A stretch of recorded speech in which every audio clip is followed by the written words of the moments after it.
यहीं से शुरू हुआ हिमंता का कर्म कांड, शत्रु को मित्र बनाना और मित्र को सीढ़ी। कोई राजा महाराजा आ रहा है क्या? ऐसा मत कर आगे।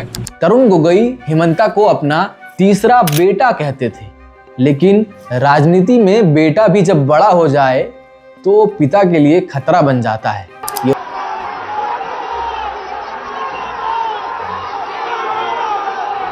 राजनीति में हर कदम फूंक फूंक कर रखने वाले हिमंता तंत्र और ज्योतिषी के गहरे जानकार माने जाते हैं।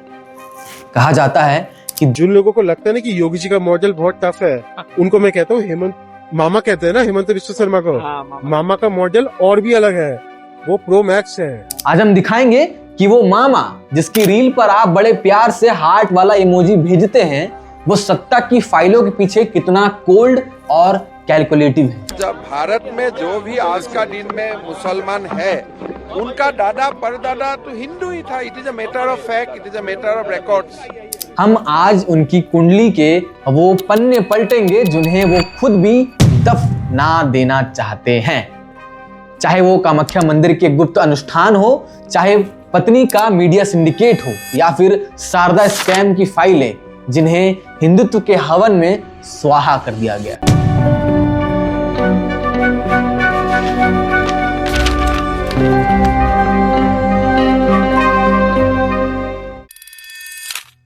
ये किस्सा बड़ा दिलचस्प है और इसके कैरेक्टर उससे भी ज्यादा।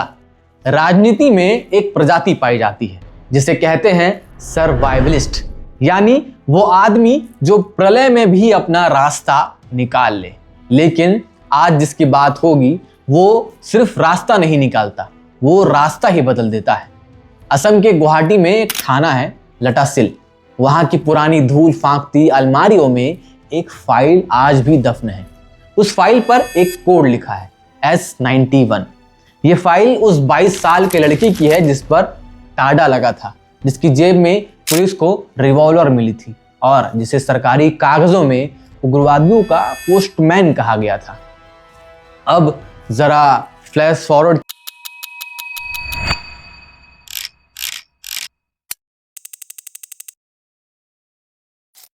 आज के दौर में वही लड़का आज मुख्यमंत्री है, वही लड़का आज दिल्ली के साहब और महाराज की आंखों का तारा है। लोग पूछते हैं कि भाई ये चमत्कार हुआ कैसे?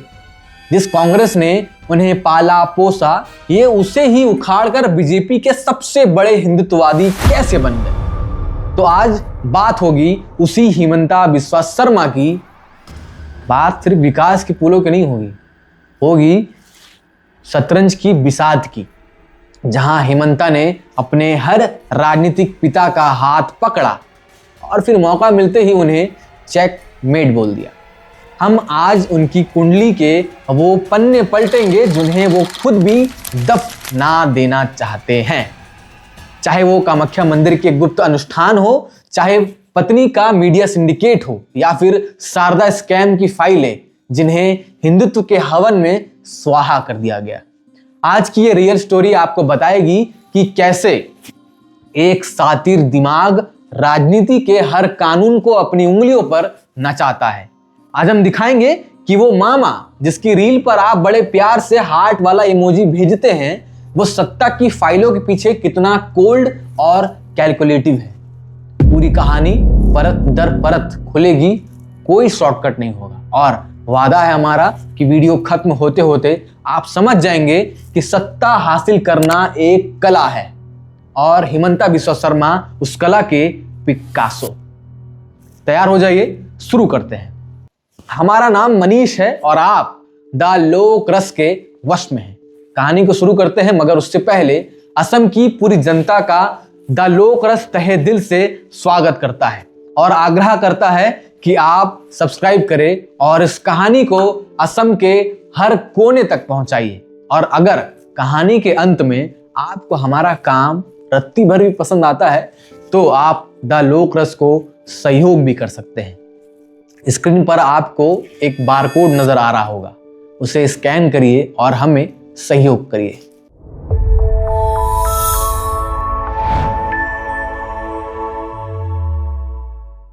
फरवरी 1969 गुवाहाटी का एक मध्यम वर्गीय परिवार। पिता कैलाश नाथ शर्मा एक गांधीवादी साहित्यकार थे। घर में किताबों और आदर्शों की बात होती थी, लेकिन युवा हिमंता की दिलचस्पी आदर्शों में नहीं, असर यानी इम्पैक्ट में थी। 15 साल की उम्र में जब बच्चे क्रिकेट खेलते थे, हिमंता गुवाहाटी के लटासिल पुलिस स्टेशन में मुंशियों के साथ चाय पी रहे होते थे। क्यों? क्योंकि उन्हें समझ आ गया था कि गुवाहाटी की गलियों में कौन क्या कर रहा है, इसका डेटा ही असली पावर है। कॉटन कॉलेज के दिनों में हिमंता ने एक डायरी बनाई। कहा जाता है कि इस डायरी में उस दौर के बड़े बड़े नेताओं के निजी जीवन और उनके वित्तीय लेन देन का कच्चा चिट्ठा था। यही वो वक्त था जब उन्होंने छात्र संगठन आसू में अपनी जगह बनाई। वो सिर्फ चिल्लाने वाले नेता नहीं थे, वो मैनेज करने वाले नेता थे। वो जानते थे कि किसे कब और कैसे झुकाना है। 1991 असम का सबसे खौफनाक दौर। उल्फा का सशस्त्र विद्रोह चरम पर था। इसी बीच 22 साल के हिमंता को पुलिस उठाती है। चार्जशीट में एक कोड लिखा जाता है, S91। उन पर टाडा लगता है। टाडा यानी terrorist and disruptive activities prevention act. आरोप था कि वो उल्फा के लिए मनी लॉन्ड्रिंग और हथियारों का इंतजाम कर रहे थे। लेकिन यहीं से उनकी सर्वाइवल की सबसे बड़ी कहानी शुरू होती है। जेल की सलाखों के पीछे हिमंता ने टूटने के बजाय डीलिंग की। उन्होंने पुलिस के आला अफसरों को वो खुफिया जानकारी दी जो उल्फा को अंदर से तोड़ सकती थी। यही उनकी मुलाकात हुई उनके पहले राजनीतिक गुरु हितेश्वर सैकिया से। सैकिया ने देखा कि इस लड़के के पास वो फाइलें हैं जो सरकार को बचा भी सकती है और गिरा भी सकती है।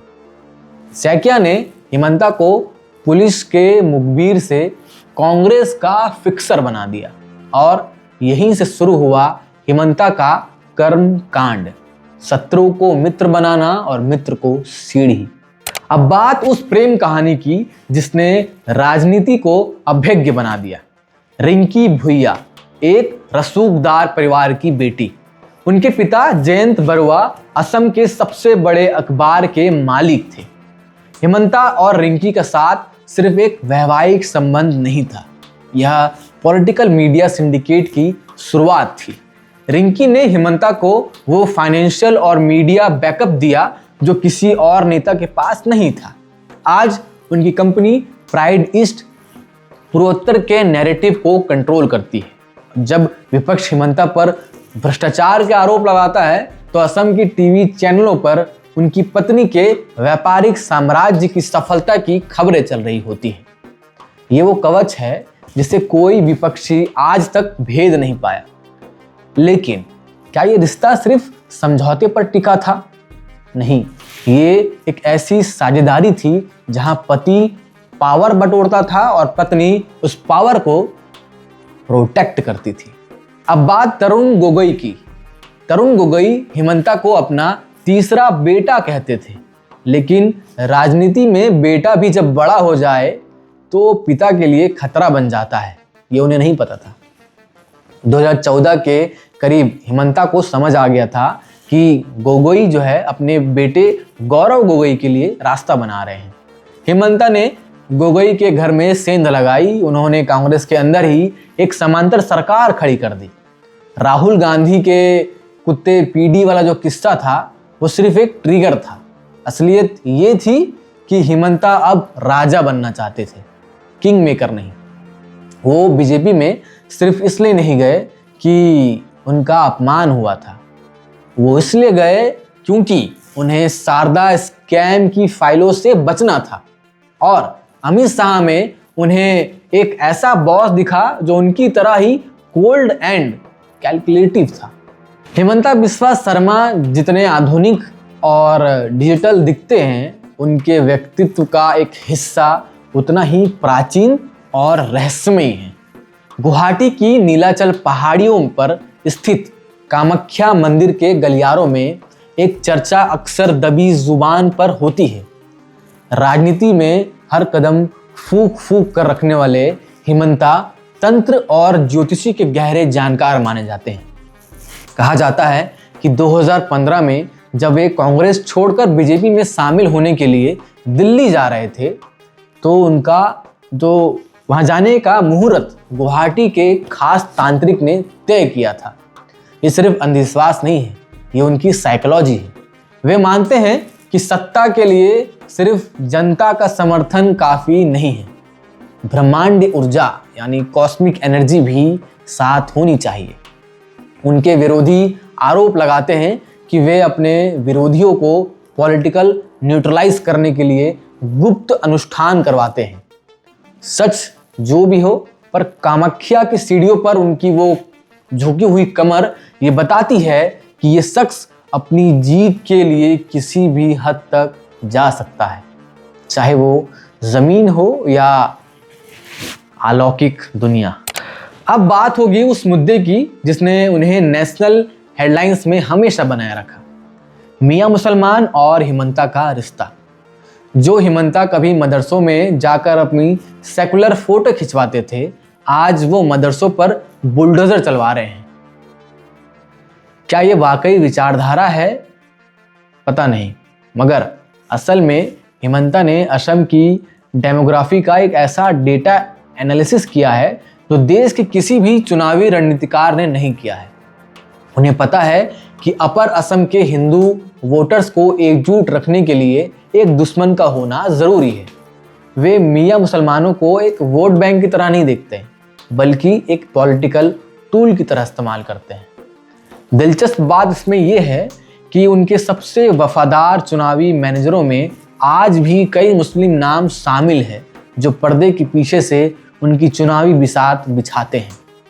ये हिमंता का दोहरा चेहरा है, जनता के लिए कट्टर हिंदू और सिस्टम के लिए पॉलिटिकल एंड प्रैक्टिकल पॉलिटिशियन। लेकिन रुकिए, हिमंता सिर्फ फाइलों के खिलाड़ी नहीं है। अगर आप असम की गलियों में जाए तो वहां आपको तानाशाह नहीं बल्कि मामा मिलेंगे।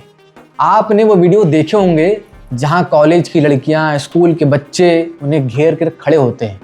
कोई सेल्फी मांग रहा होता है तो कोई मामा मामा चिल्ला रहा होता है। जब उन्होंने बाल विवाह के खिलाफ गिरफ्तारियां की तो इन क्यूट वीडियोस ने संदेश दिया कि मैं अपनी भांजियों का जीवन बचा रहा हूं। बिहू उत्सव में सड़कों पर नाचते हिमंता अपनी उस डार्क छवि को धो देते हैं जो उनके अतीत से जुड़ी है। जब कोई महिला उन्हें आई लव यू बोलती है और वो शर्मा कर हंस देते हैं या आई लव यू का जवाब दे देते हैं तो वो रील मिनटों में मिलियंस पार कर जाती है। और आलोचक इसे कहते हैं परसेप्शन मैनेजमेंट, एक ऐसी सॉफ्ट पावर जो उनके कड़े फैसलों पर लोकप्रियता की चादर डालती है। अब सवाल ये है कि क्या ग्राउंड पर वाकई कोई बदलाव आया है या नहीं। तो चलिए हिमंता के मुख्यमंत्री काल का निष्पक्ष ऑडिट करते हैं। नौकरियों की अग्नि परीक्षा थी। 1 साल में 1 लाख नौकरी का वादा था।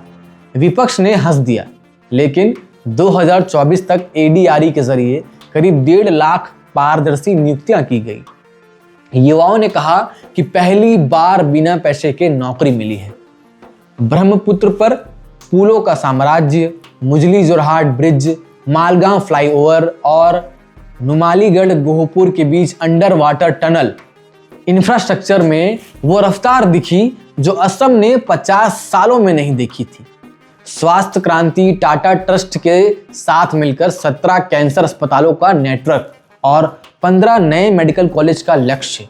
गरीब को अब इलाज के लिए चेन्नई नहीं भागना पड़ता है। अरुणोदय योजना 27 लाख महिलाओं के खाते में सीधे 1500 रुपए। इसने ग्रामीण असम में हिमंता को अजय बना दिया। लेकिन सिक्का का दूसरा पहलू डरावना है। मियां मुसलमानों के खिलाफ फर्टिलाइजर जिहाद और फ्लड जिहाद जैसे बयान समाज में गहरी दरार पैदा कर चुके हैं। असम में कहा जाता है कि अगर आप हिमंता के खिलाफ ट्वीट करते हैं तो पुलिस से पहले हेमंता का कॉल आएगा। उनके कार्यकाल में फेक एनकाउंटर के आरोपों की बाढ़ आई हुई है। ऊपर से असम पर 1.52 लाख करोड़ का कर्ज चढ़ चुका है। आलोचक कहते हैं कि वो चमक दिमक दिखाने के लिए असम के भविष्य को गिरवी रख रहे हैं। खैर, तो क्या है हिमंता बिस्वा शर्मा का अंत? क्या वो सिर्फ असम के मुख्यमंत्री बनकर रह जाएंगे? बिल्कुल नहीं। हिमंता खुद को मोदी के उस हिंदुत्व और शाह के उस मैनेजमेंट के मेल के रूप में तैयार कर रहे हैं जो योगी आदित्यनाथ से भी ज्यादा अपडेटेड है। वो जानते हैं कि दिल्ली की गद्दी का रास्ता अब शालीनता से नहीं है बल्कि डोमिनेंस से होकर गुजरता है। वो एक ऐसे एंटी हीरो है जिसने जिस थाली में खाया उसी में छेद किया, लेकिन उसी छेद से उन्होंने अपने लिए सत्ता का नया रास्ता निकाल लिया। विपक्ष उन्हें भ्रष्टाचारी कहता रहे, लेकिन सच्चाई ये है कि आज की तारीख में बीजेपी के पास पूर्वोत्तर का सबसे बड़ा और विनाशकारी योद्धा कोई नहीं है। हेमंता बिस्वा शर्मा एक साहित्यकार का बेटा जो शतरंज का वजीर बन गया है। ये कहानी आपको कैसी लगी? क्या वो वाकई असमिया अस्मिता के रक्षक है या सत्ता की सबसे बड़ी डार्क स्टोरी? आपकी अपनी क्या राय है? कमेंट बॉक्स पर हमें लिखकर जरूर बताइएगा। और ये हेमंता बिस्वा की पूरी कहानी जो मैंने समेट कर समझ कर आप तक ला कर रखा, ये आपको कैसा लगा? मेरे इस कहानी को पेश करने का अंदाज कैसा लगा? जो भी रहेगा जरूर बताइएगा कमेंट बॉक्स पर।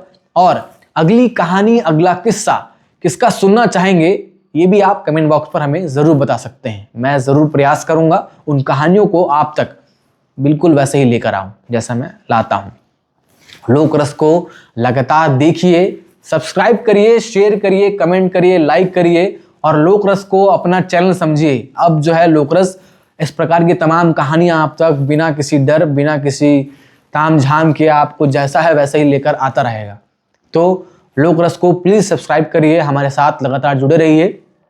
असम के सभी साथियों को, असम के सभी जनता को, दर्शकों को मेरा धन्यवाद है कि आपने यहाँ तक इस पूरी कहानी को सुना और ये समझने का प्रयास किया कि हेमंता बिस्वा शर्मा की पूरी कहानी कैसी थी, कैसे वो इतने बड़े पद तक पहुँच चुके हैं और जो दिल्ली जाने का उनका सपना है वो कैसा होने वाला है।